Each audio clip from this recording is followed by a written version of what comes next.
औज़ुबिल्लाहि मिनश्शैतानिर्रजीम बिस्मिल्लाहिर्रहमानिर्रहीम। पंचायत के प्लेटफॉर्म पे खुश आमदीद है आपका। अस्सलाम वालेकुम। ये एक प्लेटफॉर्म शुरू किया था तकरीबन 1 माह पहले, और इसमें जो हमारा मुतमा नज़र था वो पाकिस्तान के मसाइल को डिस्कस करना और फिर उनका हल तलाश करना, ये मकसद था हमारा। और जो मसाइल हैं वो भी जो छोटे मसले हैं, जैसे पीने का साफ़ पानी नहीं मिलता आम आदमी को, सेहत की सहूलत नहीं है, तालीम की सहूलत आम नहीं है या कम ख़र्च में नहीं है, उसके ऊपर बात करना मकसद नहीं था। मकसद था कि जो बड़े मसले हैं जो पाकिस्तान को अमराज लाहक हैं उनके ऊपर बात की जाए और उनकी फिर तशख़ीस जो है वो उस पे बात हो कि तशख़ीस क्या है। तो अब तक हमारी 4 किस्तें आ चुकी हैं। आज हम उन चारों किस्तों की समरी बना के आपकी खिदमत में हाज़िर हुए हैं और हम लोग इन 4 किस्तों में पाकिस्तान के मर्ज़ की तशख़ीस कर चुके हैं, उसका हल, उसका इलाज तजवीज़ कर चुके हैं। और जैसा कि आप जानते हैं कि किसी भी मर्ज़ के इलाज के लिए जितना इलाज इम्पॉर्टेंट है उतना ही ज़्यादा इम्पॉर्टेंट होता है उसके साथ सपोर्टिव मेडिसिन्स। जैसे एंजाइना है, दिल का मर्ज़ है, गुर्दों का ऑपरेशन है, किसी भी चीज़ के बाद दवाइयों का एक कॉम्बिनेशन है जो पैरेलल साथ साथ चलता है। अब आगे मुस्तकबिल के जो प्रोग्राम आएंगे उसमें हम दवाइयाँ तजवीज़ करेंगे, वो महकमा सेहत पे बात करेंगे, महकमा दाखिला पे बात करेंगे, महकमा दिफा पे बात करेंगे, अदालती निज़ाम पे बात करेंगे, और यहाँ पे कुछ दवाइयाँ हैं जो तजवीज़ करेंगे जो इम्पोर्टेंट हैं, उसके बग़ैर ये हल नाकाम हो जाएगा। तो ये जब आज का प्रोग्राम ख़त्म होगा तो आप जान चुके होंगे कि हमने कौन से मर्ज़ को की तशख़ीस की और उसके लिए इलाज जो है वो कौन सा है।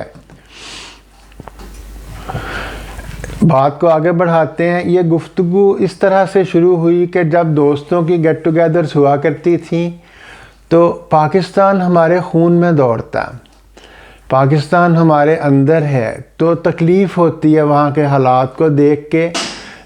बहुत से दोस्त जो हैं वो पाकिस्तान में हैं, कुछ अब्रॉड हैं, तो जब आपस में मुलाकात होती थी तो ज़िक्र होता था पाकिस्तान का, हमेशा से होता। तो कुछ दोस्तों ने कहा कि बोलना शुरू करें।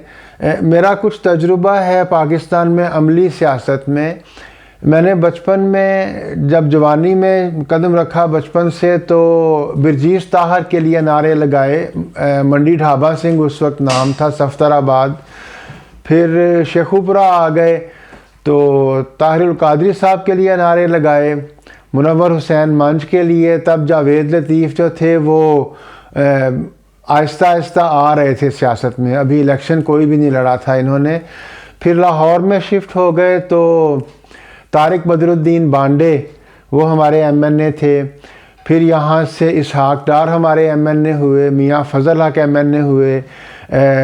मॉल टाउन में H ब्लॉक में नवाज शरीफ के घर में मीटिंगों में शिरकत हुआ करती थी। तो ये सारा कुछ देखा। फिर सिंगापुर में शिफ्ट हो गए, वहाँ पे कुछ सिस्टम को देखने का मौका मिला। मलाइशिया में रहे 2-3 साल, वहाँ मौका मिला। फिर यहाँ नॉर्वे आ गए और यहाँ पर कुछ लिखना शुरू किया, अखबारात में कुछ कॉलम लिखने शुरू किए, कुछ अमली सियासत में हिस्सा लिया। तो बहुत सारे मुल्कों के जो निज़ाम हैं उनको देखा, और पाकिस्तान जो है उसका क्या अमराज लाहक हैं उनके ऊपर तवज्जो गई। दोस्तों से बात हुआ करती थी, दोस्तों ने कहा कि बोलना शुरू करते हैं, कोई प्लेटफॉर्म बनाते हैं। फिर प्लेटफॉर्म बना, उसका नाम पंचायत रखा। तो फिर मैंने सोचा कुछ और दोस्तों को शामिल कर लेते हैं इसी प्लेटफॉर्म के ऊपर। उनको रिक्वेस्ट की और उन्होंने हामी भर ली। इस तरह से दोस्तों का एक ग्रुप बन गया जिसे हमने मुशावरती कौंसिल का नाम दिया। अब होता कुछ यूँ है कि मैं एक गुफ्तगू करता हूँ और वो व्हाट्सएप के ऊपर मुशावरती कौंसिल के साथ शेयर कर लेता हूँ। वो सब अपना फीडबैक देते हैं, कम या ज़्यादा। और उस फीडबैक के तनाजुर में वापस उस गुफ्तगू को रिकॉर्ड करके तो यूट्यूब पे डाल देते हैं, पंचायत के प्लेटफॉर्म पे आपकी खिदमत में हाजिर होते हैं। इस तरह से ये गुफ्तगू आगे चली। वो जो एडवाइजरी काउंसिल है उसके जो अरकान हैं वो सब पाकिस्तानी हैं और वो एलीट क्लास से नहीं हैं, बड़े हम्बल बैकग्राउंड से हैं सारे। और मज़े की बात ये है कि जब हमने उसूल वज़ा किए इस गुफ्तगू के, तो उसमें हमने कहा कि हम किसी पॉलिटिकल पार्टी को सपोर्ट नहीं करेंगे, हम किसी का नाम नहीं लेंगे, हम शख्सियात के ऊपर गुफ्तगू ही नहीं करेंगे, हम वाक़याती गुफ्तगू करेंगे और मोस्टली हम नज़रियाती गुफ्तगू करेंगे, जो दुनिया में गुफ्तगू का बहुत आला मेयार है कि नज़रियात पे बात होती है, शख्सियात पे नहीं। अब इस एडवाइजरी काउंसिल में बड़े जांबाज किस्म के पाकिस्तानी हैं, किसी ना किसी का कहीं ना कहीं एफिलिएशन है अपनी जमात के साथ, कुछ ओहदेदारान भी हैं, यूरोप में हैं, पाकिस्तान में, नॉर्थ अमेरिका में। लेकिन हुस्न ये है, खूबसूरती ये है कि जब पंचायत के प्लेटफॉर्म पे इकट्ठे होते हैं तो अपनी पार्टी को नज़रअंदाज कर देते हैं, सिर्फ पाकिस्तान की बात करते हैं। इसलिए आप भी ज़रा तवज्जो से सुनिएगा, इस गुफ्तगू के पीछे बहुत सारे लोगों के जहन कार फरमा है, उनकी आइडियोलॉजी कार फरमा है, उनकी काविशें कार फरमा है, वो अपना टाइम देते हैं और अपनी अपनी जो वाबस्तगी है, सियासी वाबस्तगी, उससे दूर हट के सिर्फ पाकिस्तान के लिए बात करते हैं। इस तरह से ये गुफ्तगू आगे बढ़ती है। जो गुफ्तगू आगे बढ़ती है आप देखते हैं कि हमने लोगों में क्रिटिकल सोच पैदा करने की कोशिश की कि ऐसा ना हो कि जो हमारे सियासी लीडर हैं उनके हम अंधाधुंध पैरोकार बन जाएं। हमारे सियासी लीडर जो हैं वो कोई अंबिया नहीं हैं, वो मासूम नहीं हैं, वो गुनाहगार लोग हो सकते हैं, जैसे हम लोग हैं गुनाहगार हैं, हम मनफी सोच सकते हैं, गलत फ़ैसले कर सकते हैं, उनके हाथों से भी गलत फ़ैसले हो सकते हैं। तो हमें क्रिटिकल सोच पैदा करनी चाहिए अपने अंदर जो इस्लाह का मुजब बनेगी। इसी क्रिटिकल सोच को पैदा करने के लिए हमने एक इस्तिलाह इस्तेमाल की, बादाम की। वो बादाम का जिक्र कभी कभी हम अपनी गुफ्तगू में कर लेते हैं। आप जब पिछली किस्तों में देखेंगे तो आपको चंद बादाम नज़र आएंगे। एक बादाम का जिक्र किए देता हूँ जो क्रिटिकल सोच पैदा करने के लिए दिया गया, सोच का नया अंदाज़ पैदा करने के लिए दिया गया। ये बहुत इम्पॉर्टेंट है कि हम ग़ुलाम ना बन जाएं, ज़हनी तौर पे अपनी क़यादत के ऊपर एक नज़र रख सकें, उनके फ़ैसलों पे। एक बादाम यहाँ पे हाज़िर खिदमत है जो पहले ज़िक्र हो चुका। अगर 3-4 बच्चे हैं और वो माँ बाप की दराज़ी उम्र के लिए दुआ करते हैं और वो अल्लाह ताला से दुआ गो होते हैं कि अल्लाह ताला हमेशा हमारे माँ बाप को हमारे सरों पे सलामत रख, तो बज़ाहिर ये दुआ बहुत अच्छी नज़र आती है, वो बच्चे अपने लिए दुआ मांग रहे हैं। लेकिन अगर हम एक और ज़ाविये से इसका जायज़ा लें इस दुआ का, अल्लाह के हुजूर में दुआएं कबूल होती हैं। ये दुआ जो है ये थोड़ी सी गैर फितरी है। फितरी तौर पे माँ बाप औलाद को जन्म देते हैं अल्लाह के फ़ज़ल से और फिर वो बूढ़े हो जाते हैं, औलाद जवान हो जाती है और फिर वो रुखसत हो जाते हैं इस दुनिया से और औलाद के कंधों पे उनका सफ़र होता है और वो कब्र में चले जाते हैं। ये एक फितरी अमल है, मोर देन 90%। लेकिन अगर इस दुआ को अल्लाह की ज़ात कबूल कर ले तो वो माँ बाप हमेशा रहेंगे जब तक सारी औलाद मर ना जाए, जब तक सारी औलाद अल्लाह के पास ना चली जाए। तो उनको कितने जनाजे उठाने पड़ेंगे। माँ बाप के लिए आसान नहीं है कि वो अपनी औलाद का जनाजा उठाएं, बहुत मुश्किल है। 1, 2, 3, 4 सारी औलादें अल्लाह के पास चली जाएं और फिर उनकी बारी आए, उनकी ज़िंदगी में कितना दर्द होगा, हम ये नहीं सोचते।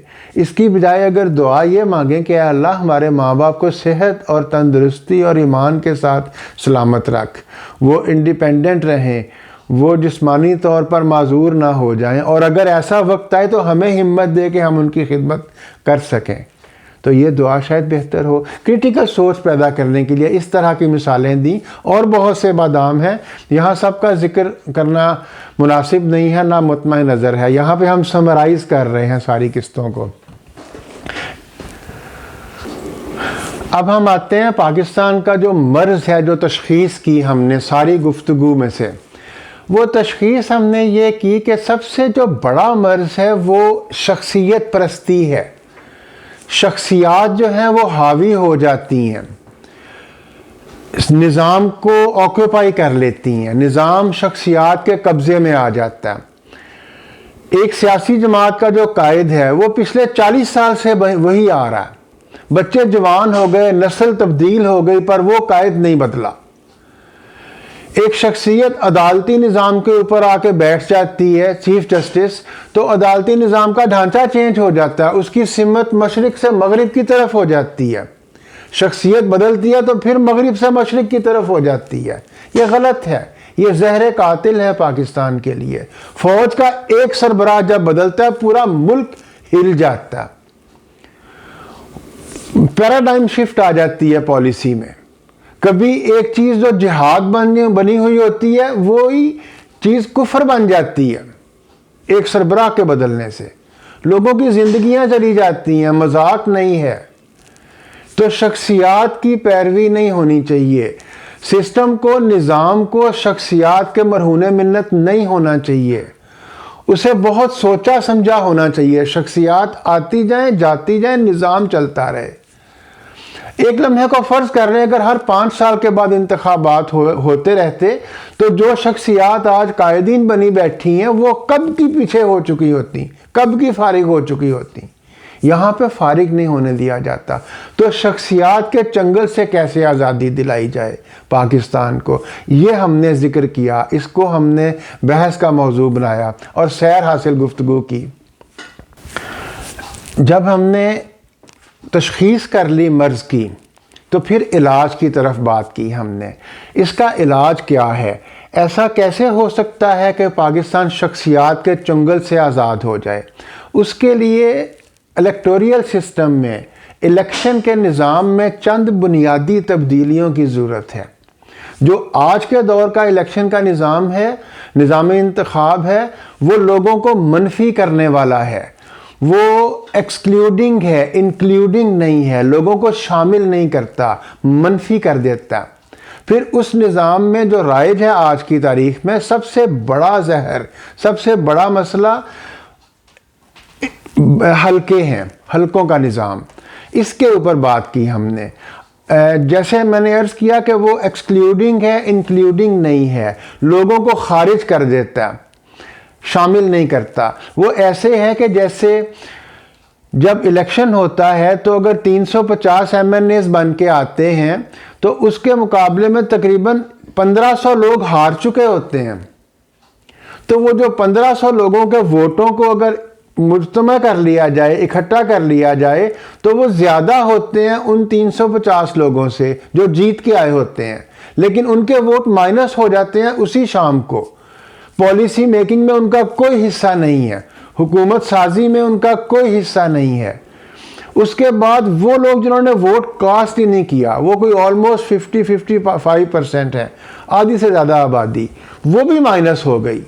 तो जो 15% लोग हैं जिनकी नुमाइंदगी कौमी असम्बली में पहुंची, वो लोग जो वोटर हैं उसका भी कोई हिस्सा नहीं है पॉलिसी मेकिंग में, क्योंकि जो MNAs हैं वो एलीट क्लास का रुकन बन गए, वो रूलिंग क्लब में शामिल हो गए। रूलिंग क्लब और आम पाकिस्तानी बिल्कुल ऐसे ही है जैसे एक गिलास में तेल और पानी, उसको शफल कर दें जो इंतखाबात के दिनों में होता है, वो यकजान नज़र आते हैं, तेल पानी में मिक्स हुआ हुआ नज़र आता है। जो ही इंतखाबात ख़त्म हो गए, गिलास को रखा वापस, तेल ऊपर उठ गया, पानी बाकी रह गया, अवाम बाकी रह जाती है, रूलिंग क्लब अलग हो जाता है। ये निज़ाम गलत है। हमने एक ऐसा निज़ाम बताया जिसमें लोग शामिल होंगे, मुतनासिब नुमाइंदगी का निज़ाम, प्रोपोर्शनल इलेक्शंस। इस निज़ाम के साथ हमने अटैच किया लिस्टेड इलेक्शंस को, और लिस्टों को भी सील कर दिया ताकि शख्सियात परस्ती निकल जाए, शख्सियत परस्ती ना हो हमारे तजवीज़ के मुताबिक। और ये जहन में रखिएगा, ये वाहिद हल नहीं है, इससे बेहतर हल भी मौजूद हैं, लेकिन यहाँ से आगाज़ किया जा सकता है। इसके मुताबिक सारा पाकिस्तान एक हल्का होगा, आप लोग बिल्कुल वैसे ही वोट डालेंगे जैसे हमेशा से वोट डालते आए हैं। इलेक्शन के दिन पर्ची मिलेगी, उसके ऊपर मुख्तलिफ निशानात होंगे, अपनी मर्जी के निशान के ऊपर मोहर सब्त करें वोट की और उसे फोल्ड करके डाल दें।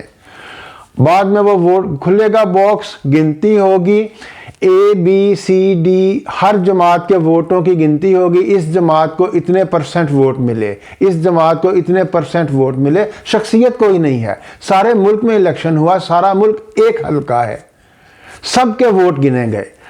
एक पार्टी को 30% वोट मिले, एक को 40% मिले, एक को 25% मिले। जितने फीसद वोट मिले उतने फीसद कौमी असम्बली की नशिस्तें मुख्तस हो गई उस पार्टी के लिए। उसके बाद जब कौमी असम्बली की नशिस्तें मुख्तस हो गई उस पार्टी के लिए, तो MNAs कौन है, वो शख्सियात कौन है जो आगे असम्बली में बैठेंगे। इलेक्शन से 2 हफ्ते पहले हर पार्टी ने अपने अपने MNAs की लिस्ट बना के वो उनको दे दी इलेक्शन कमीशन के पास, सील कर दी, बंद कर दी। किसी को पता नहीं है लिस्ट में क्या नाम है। एक पार्टी है मिसाल के तौर पे, वो समझती है कि हम 50% नशिस्तें ले लेंगे, 100 MNAs हमारे आ जाएंगे मिसाल के तौर पे, तो वो 200 लोगों का नाम दे देते हैं, एहतियातन ज़्यादा लोगों का नाम दे देते हैं, ज़्यादा भी जीत सकते हैं। तो अब उनमें से जो ऊपर के 100 लोग हैं जो उनके हिस्से में आते हैं, ऊपर वाले नामों को इलेक्शन कमीशन अनाउंस कर देगा, ये MNAs बन गए। इसमें जब फीडबैक आया हमें, तो हमने सोचा कि एक तरमीम हो सकती है। जब फीडबैक आता है, जब गुफ्तगू आगे बढ़ती है, तो खामियां दूर होती चली जाती हैं। इसमें यह कहा जा सकता है, कानून के मुताबिक कानून बनाया जा सकता है कि आबादी का जो तनासुब है, ये बड़ी मज़े की बात है, बहुत बारीक बात है। आबादी के जैसे वोटों के तनासुब के साथ MNAs बन गए, वैसे ही आबादी के तनासुब के साथ नुमाइंदे आ जाएंगे। अगर आबादी का तनासुब में 10 मरले के लोग ज़्यादा हैं तो 10 मरले के लोग ज़्यादा होंगे। अगर एक कनाल के लोग इतने % हैं तो इतने % MNAs एक कनाल वालों में से आ जाएंगे। तो जो लोगों की नुमाइंदगी है वो आएगी कौमी असम्बली में। यकीन जाने बदल जाएगा निज़ाम। 5 मरले की नुमाइंदगी आएगी, 10 मरले की नुमाइंदगी आएगी।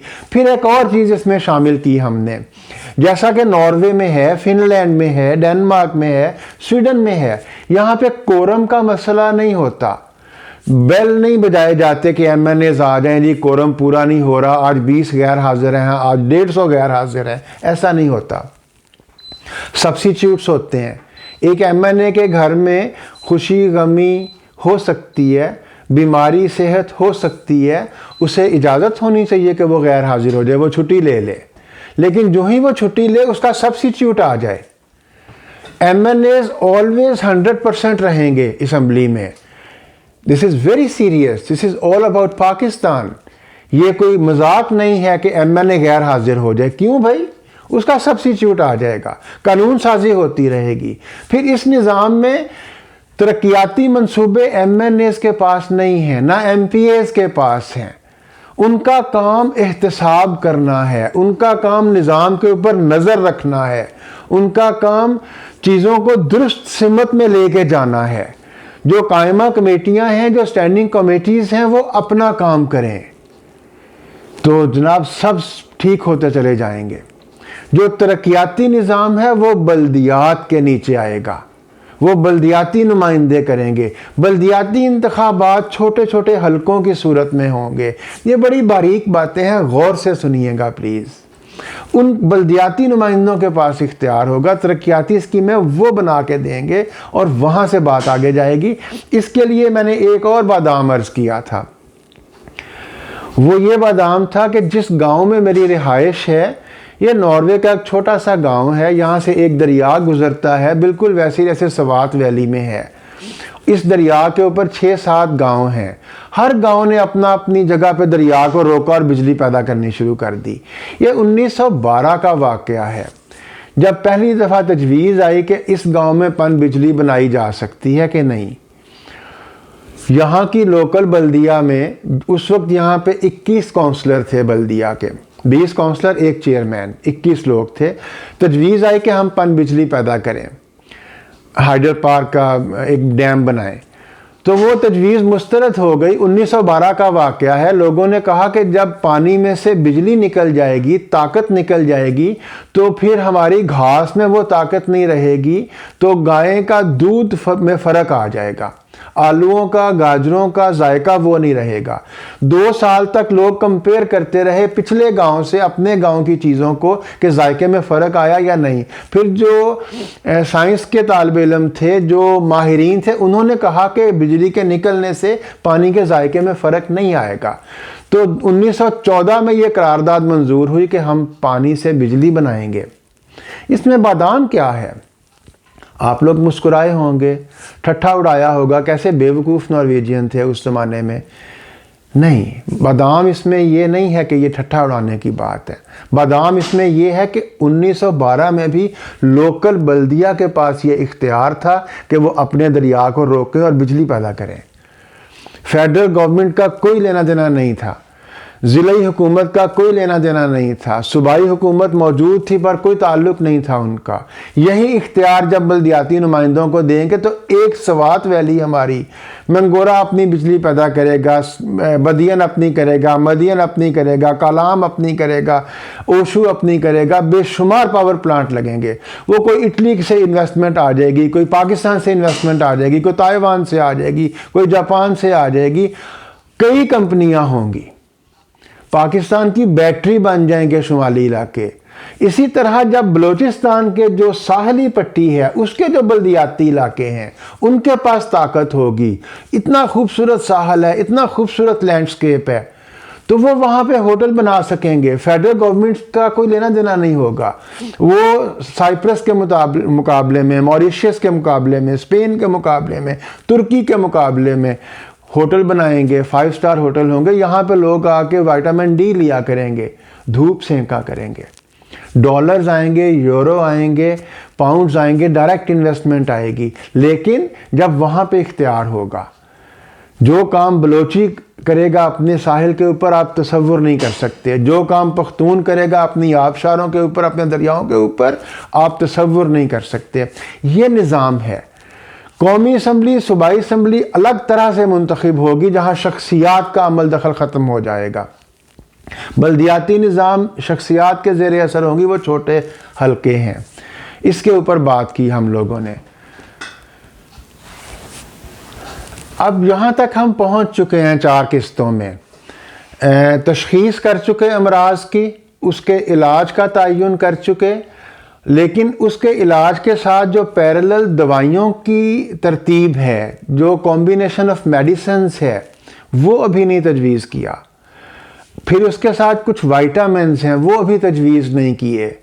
उनकी एक छोटी सी झलक आपको दे देता हूँ, लेकिन आगे आने वाले प्रोग्रामों में इनके ऊपर तफसील से बात होगी। जैसे ये मेडिसिन हो सकती है कि पाकिस्तान के जो सरकारी मुलाजमीन हैं, जो सरकार से तनख्वाह लेते हैं, वो खा वो दूसरे स्केल का है या 22वें स्केल का है, खा वो सिविल ब्यूरोक्रेसी है, मिलिट्री ब्यूरोक्रेसी है या अदलिया है, जिसका रोज़गार सरकार से वाबस्ता है, तनख्वाह हुकूमत से आती है, उसके बच्चे, उसकी फैमिली जब भी बीमार होंगे, उनका इलाज हुकूमत के हॉस्पिटल में होगा, प्राइवेट में नहीं। उनके बच्चों की तालीम हुकूमत के स्कूलों में होगी, प्राइवेट में नहीं। रिटायरमेंट के बाद वो पाकिस्तान छोड़ के नहीं जा सकेंगे। जिस मुल्क में उन्होंने सारी ज़िंदगी सर्व किया, वहाँ पर उन्हें रहना चाहिए रिटायरमेंट के बाद भी। एक्सटेंशन का कोई तसव्वुर नहीं होगा। 22 करोड़ की आबादी में लोगों को आने दें, जॉब लेने दें। आप क्यों एक्सटेंशन लेके बैठ जाते हैं? रिटायरमेंट के बाद कोई नौकरी नहीं होगी। जिसकी रिटायरमेंट के वक्त उम्र 60 साल या उससे ज़्यादा है, वो दूसरी नौकरी नहीं कर सकेगा, कोई कॉन्ट्रैक्ट नहीं होगा। जो फौजी जवान 40-45 साल की उम्र में रिटायर हो जाते हैं, वो नौकरी कर सकेंगे, वो छोटे स्केल के हैं, उनको ज़रूरत है रोज़गार के लिए। ये कुछ चीज़ें होंगी, ये कुछ मेडिसिन्स होंगी जो तकलीफ़ देंगी इन लोगों को, अवाम को तकलीफ़ नहीं देंगी, अवाम में बेहतरी आती चली जाएगी। इसका मतलब यह कतई नहीं है कि मैं प्राइवेट हॉस्पिटल्स के ख़िलाफ़ हूँ या प्राइवेट सिस्टम ऑफ एजुकेशन के ख़िलाफ़ हूँ। बहुत से लोग हैं, सारे लोग गवर्नमेंट के मुलाजिम तो नहीं हैं, ताजिर हैं, वकला हैं, डॉक्टर्स हैं जो प्राइवेट अपनी रोज़ी कमा रहे हैं, वो अपने बच्चों को प्राइवेट स्कूलों में भेज सकते हैं, उनका इलाज प्राइवेट हॉस्पिटल्स में हो सकता है। जिसको ये शर्त नहीं मंजूर वो गवर्नमेंट की नौकरी छोड़ दे, बहुत से लोग और हैं जो आके नौकरी कर लेंगे। इस तरह के वाइटामिन्स, इस तरह की मेडिसिन आगे हम सजेस्ट करेंगे।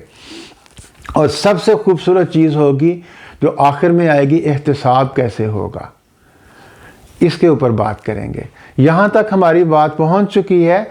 इसके साथ हम लोगों ने एक और चीज़ के ऊपर बहुत ज़्यादा तवज्जो दी, फोकस किया कि ये सारा कुछ कैसे होगा, कौन करेगा, कैसे हो सकता है, कौन करेगा। तरक्की याफ्ता ममालिक में ये चीज़ें कैसे होती हैं, सेंट्रल यूरोप में, northern Europe, western Europe, northern America, Australia, New Zealand, वहाँ पे ये चीज़ें कैसे होती हैं, उन मुल्कों की ड्राइविंग फोर्स क्या है, वो मुल्क कैसे रन होते हैं। इन तमाम मुल्कों की ड्राइविंग फोर्स मिडिल क्लास है। पाकिस्तान को यहाँ पे हम दो हिस्सों में तकसीम करते हैं। एक हिस्सा एलीट क्लास, या जिसे हम लोग रूलिंग क्लास कहते हैं, रूलिंग क्लब कह लें, सारी सियासी जमातें उसमें शामिल हैं। फजलुर रहमान साहब की जमात है, इजाज़त दीजिएगा नाम लेने का मकसद तनकीद करना नहीं है, पीटीआई है, नून लीग है, पीपल्स पार्टी है, काफ लीग है, एमक्यूएम है, कोई भी जमात है वो इस रूलिंग क्लब में शामिल है। सिविल ब्यूरोक्रेसी का आला तबका इसमें शामिल है, अदलिया इसमें शामिल है, मिलिट्री ब्यूरोक्रेसी इसमें शामिल है। ये जो रूलिंग क्लब है ना, ये हमें झांसा देता है, हमें धोखा देता है। हर 4-5 साल के बाद यूं लगता है जैसे अब निज़ाम बदल जाएगा, अब चोर पकड़े जा रहे हैं, डाकू काबू में आ रहे हैं, एहतसाब हो रहा है, अब ये मारेंगे, इनको नहीं छोड़ेंगे। लेकिन हकीकतन वो एक दूसरे को रुई के गालों से मारते हैं ताकि चोट ना लगे, कोई मर ना जाए, कहीं वाकई नुकसान हो ना जाए किसी का। हमें दिखाने के लिए बहुत जोर से मारते हैं, लेकिन वो रुई के गाले होते हैं। आज किसी को देख रहे हैं वो जेल में जा रहा है, 4 साल बाद फिर वही हीरो बन के वापिस आ जाएगा। जो आज वापिस आए हैं 4 साल पहले वो जेलों में थे। ये ऐसे ही है। ये एक हिस्सा पाकिस्तान का। दूसरा हिस्सा जिसमें अवाम है, उस हिस्से को फर्दर 3 जगहों पर तकसीम किया जा सकता है। गरीब अवाम, मिडिल क्लास, अपर क्लास। किसी भी मुल्क में अपर क्लास मुल्क नहीं चलाती। गरीब आदमी के पास इतने वसाइल नहीं होते, इतनी गुंजाइश नहीं होती कि वह अपनी रोज़ी और अपनी रोटी और अपने पानी के चक्कर से निकल सके। मिडिल क्लास ड्राइविंग फोर्स है तमाम तरक्की याफ्ता मुल्कों की। पाकिस्तान में हम लोग कोशिश कर रहे हैं मिडिल क्लास को उठाने की, उनको जगाने की, कि वो आगे आएँ, अपने हाथ में लें मामलात को और पाकिस्तान को लेके आगे बढ़ें। ऐसा क्यों नहीं हो सकता कि 30-35 साल का लड़का या लड़की पाकिस्तान का वज़ीर आज़म बन जाए और अपनी ज़ाती मसरूफियात की बिना पे सोचे, एक जायज़ा लेके मैं अब नहीं चल सकता, मैं बाहर आ जाता हूँ। जैसे न्यूजीलैंड की वज़ीर आज़म ने कहा कि मेरी बेटी बड़ी हो गई है, उसने स्कूल जाना शुरू करना, उसकी स्कूलिंग का टाइम आ गया, मुझे इजाज़त दे दें, मैं अपना ये ऑफिस रन नहीं कर सकती, मुझे फैमिली को टाइम देना। ऐसा पाकिस्तान में क्यों नहीं होता? क्योंकि यहाँ पे रूलिंग क्लब है जो रूल करता है, उनकी अपनी जेबें हैं, उनके अपने मफादात हैं। मिडिल क्लास एक्टिव नहीं है, वो सो रही है। मिडिल क्लास को एक्टिव होना पड़ेगा। हम लोग इसके ऊपर बहुत ज़्यादा एम्फेसाइज करते हैं। कुछ फीडबैक आया हमें कि मैं मिडिल क्लास से हूँ, मैं कैसे कर सकता हूँ, मैं अगर ये गुफ्तगू सुन लूँगा, आगे शेयर भी कर दूँगा तो क्या हो जाएगा। तो हम लोगों ने अर्ज़ किया इसी प्लेटफॉर्म से कि अपने ग्रुप्स बनाएं, फेसबुक के ऊपर पेजेस बनाएं, ख़ुद को एक्टिवेट करें, ख़ुद को मुतहर्रक करें। जो सियासत में हैं, जो जमात के साथ ताल्लुक़ है किसी भी जमात से, वहाँ पे अपना ग्रुप बना लें, ख़ुद को मुतहर्रक करें और अपने लिए वसाइल तलाश करें, अब ख़ुद आगे बढ़ें। ये बहुत इम्पॉर्टेंट है मिडिल क्लास के लिए। ये गुफ्तगू एक ऐसे जैसे पानी का पाइप गुजर रहा हो आपके पास से, आगे जाके आबियारी होनी है, पानी लगेगा, कहीं ना कहीं कोई ना कोई बीज होगा, जो कि आगे बढ़ जाएगा, जो कि लीडरशिप की क्वालिटीज़ का हामिल होगा और वो आगे आ जाएगा। लेकिन अगर आप इस पाइप के ऊपर पानी रख दें, उसे प्रेस कर दें और उसे आगे ना जाने दें, रोक दें, तो फिर तो आगे नहीं जाएगी बात। अगर आप कायल हो जाते हैं कि ये बातें सच्ची हैं और हमारा मकसद कोई कमर्शियल मकसद नहीं है, इस YouTube के चैनल से कमाई मकसद नहीं है, ना मुशावरती कौंसल का ना मेरा, तो फिर इस गुफ्तगू को आगे बढ़ने दें। शेयर करें दोस्तों के साथ, अपने ग्रुपों के साथ।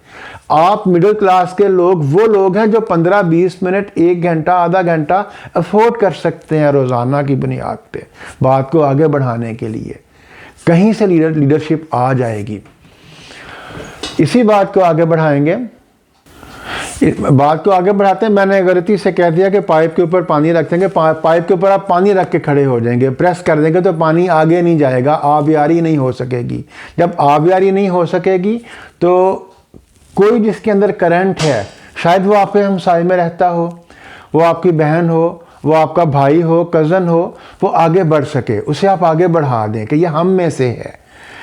ये बिल्कुल वैसे ही है जैसे कुछ लोग कुछ चीज़ों को जीते हैं। यहाँ पे एक मिसाल देने लगा हूँ।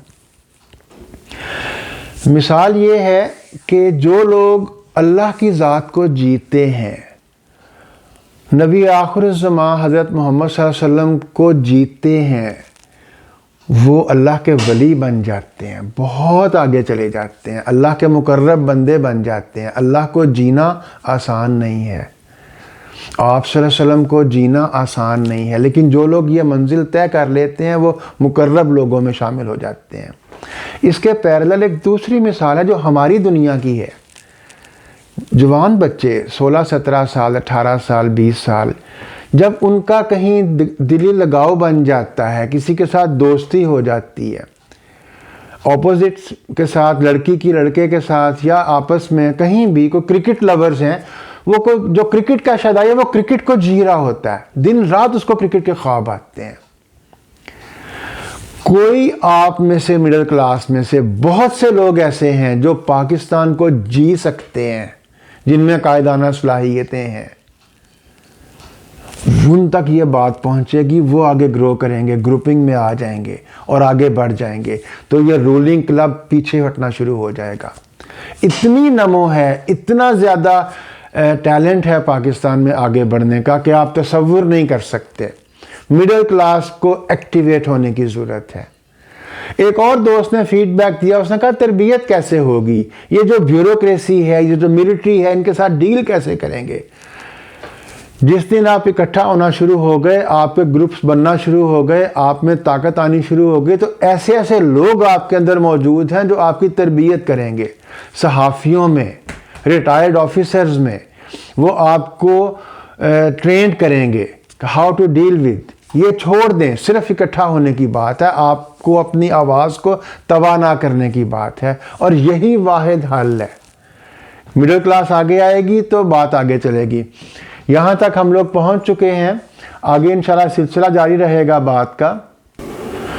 अब आगे आने वाले दिनों में हम लोगों ने जो पाकिस्तान के मर्ज़ की तशख़ीस कर ली है, उसका इलाज दरियाफ़्त कर लिया है, उसके लिए मेडिसिन्स का जो कॉम्बिनेशन है, जो बहुत अच्छा कॉम्बिनेशन है, जो दर्द देगा रूलिंग एलीट को, अवाम को नहीं, उसके ऊपर बात करेंगे। फिर आखिर में एहतिसाब के ऊपर बात करेंगे इंशाल्लाह।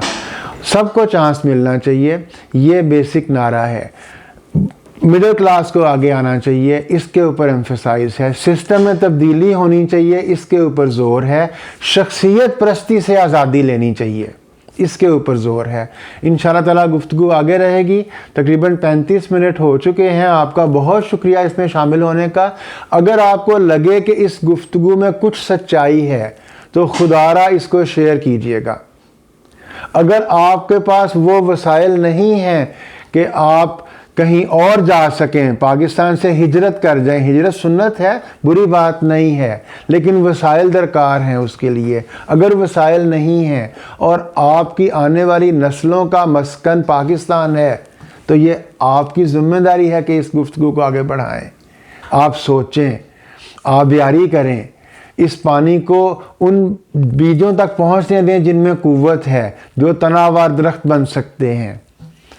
अगर आपको लगे कि इसमें कोई खुदगर्जी है तो इसे डिलीट कर दीजिएगा। अगर आपको लगे कि इसमें सच्चाई है तो आगे शेयर करने से मत रुकिएगा। 10 मिनट 15 मिनट रोज़ के इस्तेमाल करें। ये तकरीबन चारों किस्तें मिलके 1 घंटे के लगभग था टाइम। हमने इसे 35 to 37 मिनट्स में कोशिश की है समराइज़ करने की। अगले हफ्ते से हम लोग वही बात फिर से रिपीट कर रहा हूँ, जो मेडिसिन्स हैं, जो मुख्तलिफ महकमों में तब्दीलियाँ हैं, उनके ऊपर बात करेंगे। जो सजेशंस हों वो ज़रूर दीजिएगा, जो तनकीद हो वो ज़रूर कीजिएगा। ये टेलीफोन नंबर है आपके पास लिखा हुआ। व्हाट्सएप के ऊपर हमें ज्वाइन करें, फेसबुक के ऊपर कमेंट करें, ट्विटर के ऊपर कमेंट करें, यूट्यूब के ऊपर कमेंट करें। इसको तकसीम करें, आगे ये बढ़ता चला जाएगा। अल्लाह ताला आपको अपने हिफ्ज़ व अमान में रखे। आपके वक्त का बहुत शुक्रिया। अल्लाह हाफ़िज़।